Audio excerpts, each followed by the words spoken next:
देखिए, सबसे पहली बात है कि जब हम लोग आंदोलन को शुरुआत किए, तैयार किए, तो हम लोग को लगा कि सभी वर्गों को जोड़ना चाहिए और अल्पसंख्यक वर्ग एक बहुत बड़ा वर्ग होता है। तो हमने रिजवान से बाकायदा कहा इस पर एक प्लानिंग करें और आप अपने स्तर से जाकर अपने लोगों को एकत्रित कीजिए, एकजुट कीजिए, उन्हें जागृत कीजिए और जैसे ही चुनावी साल में हम लोग पहुँचेंगे और सबको चौंकाते हुए हम लोग अपने जो प्लानिंग है उसको जग जाहिर करेंगे, बाकायदा मीडिया के सामने प्रेस कॉन्फ्रेंस करके करेंगे।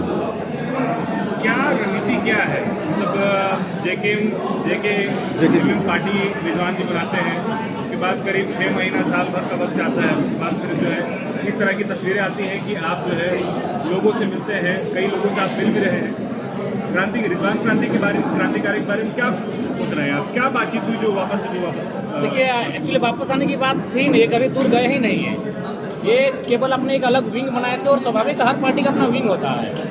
बीजेपी रहे, जेएमएम रहे, ओबीसी विंग होता है, महिला विंग होता है, एसटी विंग होता है। तो वे बस एक विंग तैयार किए थे और इसको इसलिए हम लोग सबको जग जाहिर नहीं किए थे क्योंकि हम लोग अभी नए नए पल्लवित होने वाले बालक समान है, तो पॉलिटिकल पार्टी हमें डैमेज कर सकती थी। इसलिए उन लोगों के नज़रों में हम लोगों ने अपने आप को इस प्रकार से प्रदर्शित किया ताकि वे भ्रम में रहें और हम लोग अपना ग्राउंड लेवल पर अपने कार्य को जारी रखें। जैसे ये खबरें भी हैं कि आप लोग कम से कम 5 लोकसभा सीटों पर किस्मत आजमाएंगे। अगर आपके अकॉर्डिंग सीटें नहीं जीत पाए, आपको नहीं लगता इसका सीधा इम्पैक्ट विधानसभा चुनाव में पड़ेगा? आप लोग का मोराल डाउन हो जाएगा कहीं ना कहीं, वो जो आउटकम रिजल्ट नहीं आए तो? हाँ, स्वाभाविक है। और चूँकि हम लोग कभी हवाई बात किए नहीं कि अब की बार 70 पार 65 पार, ये हमारे नई शुरुआत है। लेकिन हम लोग यूथ हैं, जोश से लबरेज हैं, ऊर्जा से लबरेज हैं और अगर हमारी उम्मीद के विपरीत अगर परिणाम आता है तो हम लोग और दुगनी रफ्तार के साथ मेहनत करेंगे और दुगना संघर्ष करेंगे। तो इसलिए आप निश्चिंत रहें, अगर चुनाव के नतीजे हमारे विपरीत भी आएंगे तो हमारे मनों की स्थिति में या फिर हमारे हौसले में कोई कमी नहीं होगी, बल्कि हम लोग दुगनी हौसलों के साथ विधानसभा का चुनाव लड़ेंगे। लेकिन उम्मीद करते हैं कि चुनाव का जो रिजल्ट है वो हमारे पॉजिटिव के लिए, मैंने पॉजिटिव पक्ष में ही आए।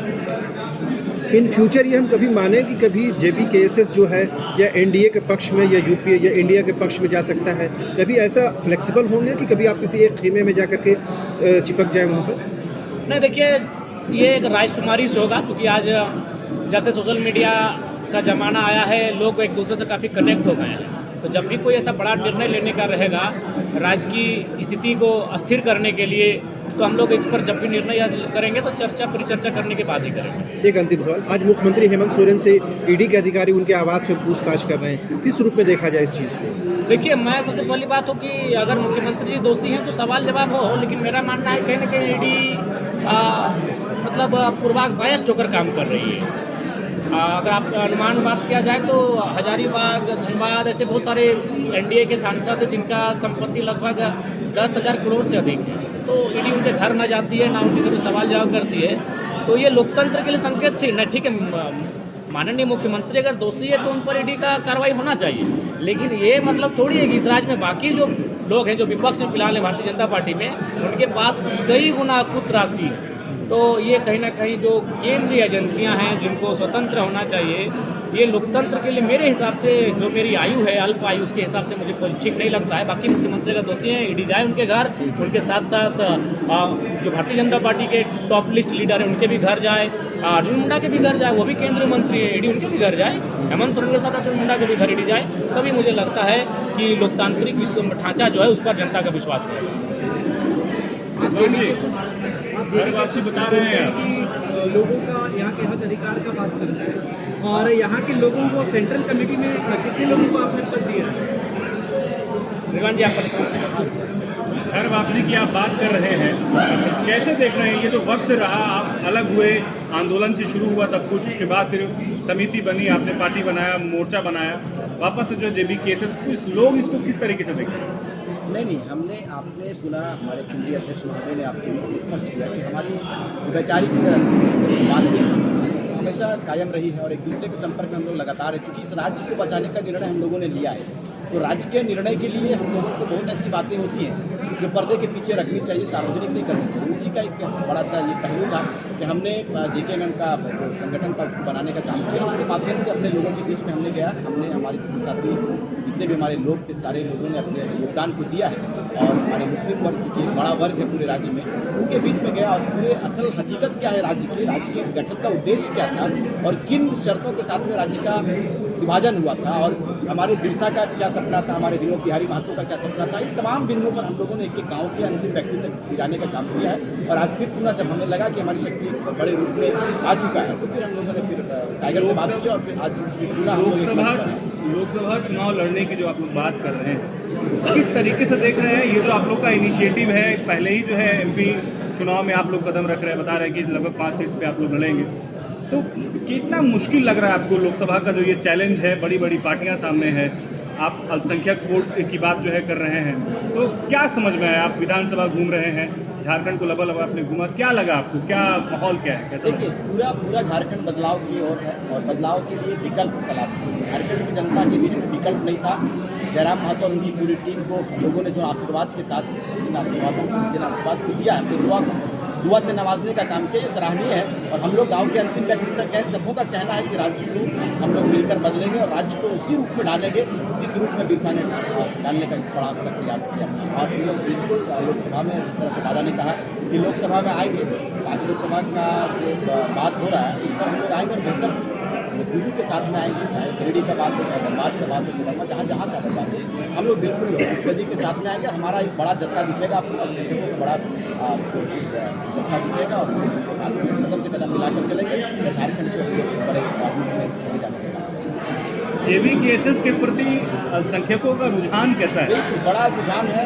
सबों की उम्मीद बनी हुई है कि इस बार सिर्फ और सिर्फ जयराम को लाना है, क्योंकि सबों को दादा एकदम स्पष्ट रूप से कहना चाहिए कि सबों को राज्य के लोगों ने मौका देने का काम किया है, लेकिन सबों ने अपनी प्रॉपर्टी बढ़ाने का काम किया। आज जिस तरह से जयराम भाई ने कहा कि हमें बड़े बड़े ऑफरों का ऑफर मिलते हैं, कहीं कोई बोलता है गाड़ी ले लो, कहीं कोई कुछ कहता है पैसे ले लो, विधानसभा सेलेक्ट कर लो, लोकसभा सेलेक्ट कर लो, लेकिन ये बंदा सबों को ठुकराते हुए राज्य के हित में सोचा है कि हमारे राज्य को फिर से ठगा नहीं जाए। यदि राज्य की एक बड़ी आबादी, एक बड़ा पूरा जनसैलाब हम लोगों की ओर और इस पूरी इस संगठन की ओर, हमारी पार्टी की ओर यदि एक बड़ी उम्मीद के साथ में देखा गया है, देख रहे हैं लोग, तो हमारा ये फर्ज बनता है, हमारा दायित्व बनता है, हमारा धर्म कहता है कि हम उनके उम्मीदों पर खरा उतरने का काम करेंगे। और हमने पहले भी हमारे जिस तरह से आदरणीय केंद्रीय अध्यक्ष महोदय ने आपके बीच में और अपने अभिवादन में उन्होंने कहा है कि जैसे हमारे लोग विधायक बन के जाते हैं, तो हम लोगों ने जो जिस तरह से पहले का जो घोषणा है उस पर हम लोग काम करने का काम।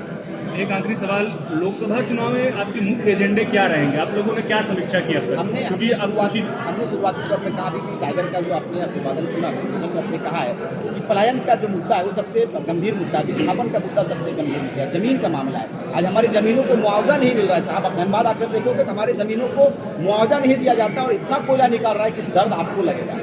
पीड़ित परिवार है, वहाँ ब्लास्टिंग होता है और गांव में पत्थर आ जाता है। क्या ये तस्वीर है? ये तस्वीर नहीं होनी चाहिए। इसीलिए हमने दिल्ली का जो निर्णय लिया है, बड़ा चिंतन के साथ में निर्णय लिया है और बिल्कुल हम ये कह सकते हैं उम्मीद के साथ नहीं बल्कि पूरे विश्वास के साथ इस बात को कहेंगे कि पूरे झारखंडी जनमानस का निगाह हम लोगों की ओर है, क्रांतिकारियों की ओर खड़ा हुआ है और हम लोग उनके अनुकूल उतरने का काम करेंगे।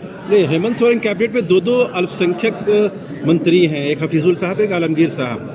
क्या उन लोगों का काम अप टू मार्क नहीं है जो रिजवान अंसारी साहब कर पाएंगे? वो लोग डेमो है। आपने देखा कि उर्दू के मसले पर कितना उन्होंने मुखर होकर बात किया है। जी, मैंने शुरुआती दौर में कहा था, हमारा क्षेत्र आओगे शक्ति चौक के में हमने कहा है कि ऐसे ऐसे मंत्री जिनका आवाज़ डीसी नहीं सुनता है और एक टाइगर का नाम पहले से सुनता है तो हुड़का जाम हो जाता है। ये बदलाव का है, बदलाव का संकेत है और लोगों की उम्मीद है। हम लोग मंत्री ना होते हुए भी, हम लोग मुखिया ना होते हुए भी, हम जिला परिषद ना होते हुए भी हमारी आवाज़ सीएमडी के कानून तक गूंजती है। हमारा डर, हमारा भय या जिसे जो आप रूप देंगे इसको दे सकते हैं, वो पूरे कोयलांचल में नहीं पूरे झारखंड में फैला हुआ है। चाहे कंपनी का मामला हो, सीएमडी का मामला हो, जीएम का मामला हो या पुलिस प्रशासन का कोई मामला हो, हमारी आवाज़ पहुंचती है या हमारे क्रांतिकारी साथियों का नाम पहुंचता है तो नाम पहुंचने से पहले काम हो जाता है। यही तैयारी हमारी है और इसी तैयारी के साथ में 2024 को बेहतर करने का आंदोलनकारी की पार्टी कहते हैं और सेंट्रल कमेटी में लोगों को सीट कितना मिला है, पद जो बांटे हैं आपने? जयराम महतो आपने क्या देखा बताइए, कौन आंदोलनकारी नहीं नाम सर, बहुत बड़ा चेहरा गायब है, देख रहे हैं रांची